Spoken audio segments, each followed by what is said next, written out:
All right, so I just want to chop it up with you because I just got off a call, an amazing call with a potential mentorship program that I possibly will, enter into.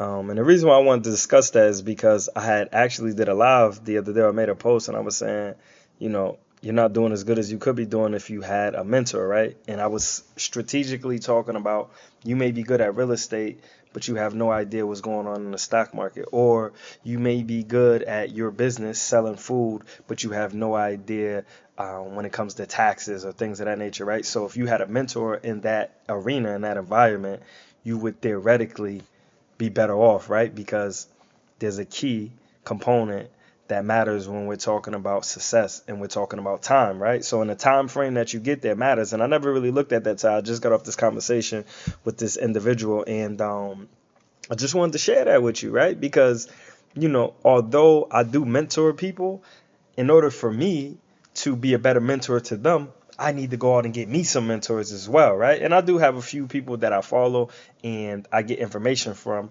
but are they holding my hand? I don't have anybody that is currently holding my hand. I don't have anybody. What did the brother said?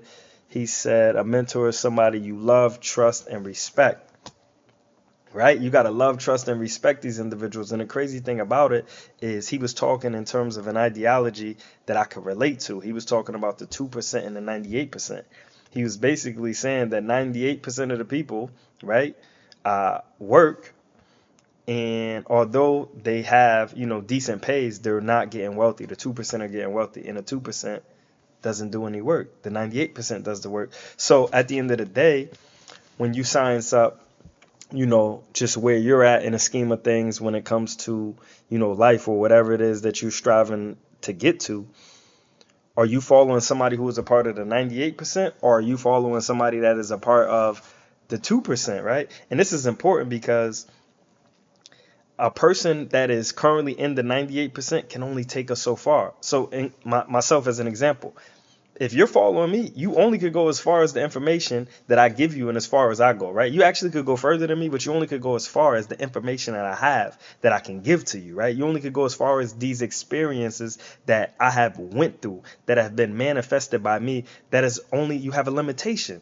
Your limitation is a little bit further than where I'm at in life, right? So if we claim that we want to be, financially free, we want to be able to travel. The brother told me that he want to travel from one vacation to another. I was like, oh, that's different. You go to vacation, you come home, you settle, and then you go back. Like he's like, nah, we're going from one vacation, and after we feel like we've done everything we were supposed to do here, we now could go to the next destination. I never really thought about it like that, but that might be fire, right? Because imagine you book your vacation and you say, I'm going on a 10-day vacation.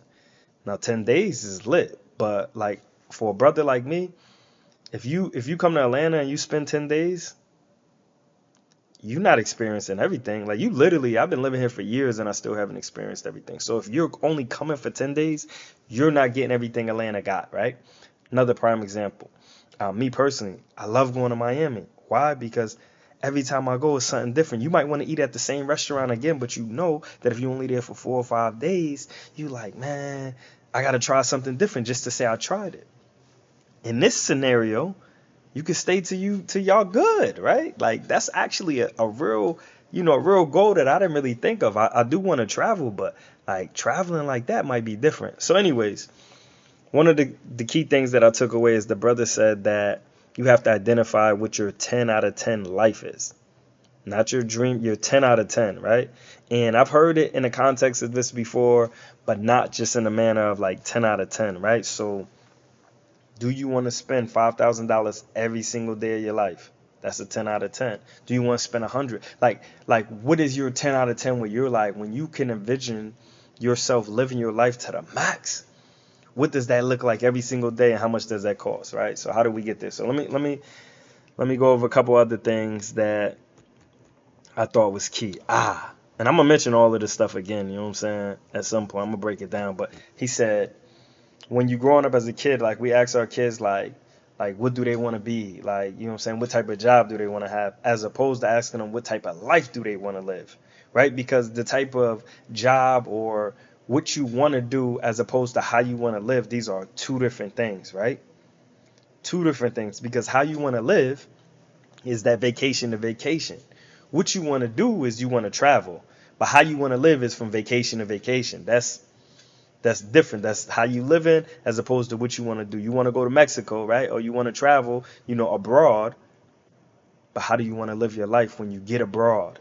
Do you want that 5-day vacation at the all inclusive resort, or are you getting the villa with the private chef? Like what does your vacation look like, right? So what does your life look like? I thought that was key. Um, the brother stated that you got to write down 300 things that you want, and I guess he got this from some other books, Steve Harvey, and there's another brother who speaks about this. But they're basically saying write down 300 things you want. If you write down 300 things that you want, you're gonna realize like where you really at in life, and in terms of living the life that you actually want to live. So let me just move forward. Oh, I thought this was key. Like I said, I'm gonna break all of this up. So if you watch this video, you're gonna see this. I'm gonna post this. You're gonna see me. I'm gonna regurgitate this. He said, so in sports, we got coaches, basketball coach, baseball coach, and even amongst the sport, you have a head coach, assistant coach, right? You got a shooting coach, you got a rebounding coach, right? Even amongst these things, we have multiple, coaches. But in the world of finance, like right now, if I asked you, like, who's your real estate coach? Like, who's coaching you? Oh, I learned off of YouTube. You need a coach. If LeBron James has a coach, you need a coach. Who's coaching you in your investments? Oh, I got a broker. Okay. He's investing for you, or is he coaching you on how to invest? You get what I'm saying? Like, you get the point. So anyways, I'm going to dive into that. Once again, once you identify where you want to go in life, you then need a roadmap, right? You then need a roadmap, because right now I know I can hop on 75 and go to Florida, and I'm pretty sure at some point, whatever destination in Florida I'm striving to get to, I'm pretty sure I could get there. However, if I had a roadmap, i.e. a guide, i.e. a mentor, right, I would get there a lot faster. Remember, time is of the essence. And then that's pretty much it. It gave me a book to read. I got 7 days to read it. I'm going to chop it up. I'm going to read it. And then, we're going to reconvene next week. And we're going to see where this mentorship could possibly go. I'll keep you updated. And like I said, I'm going to break down some more of those. So, hey, man, y'all stay on y'all grind. And I'll get back to you. Peace.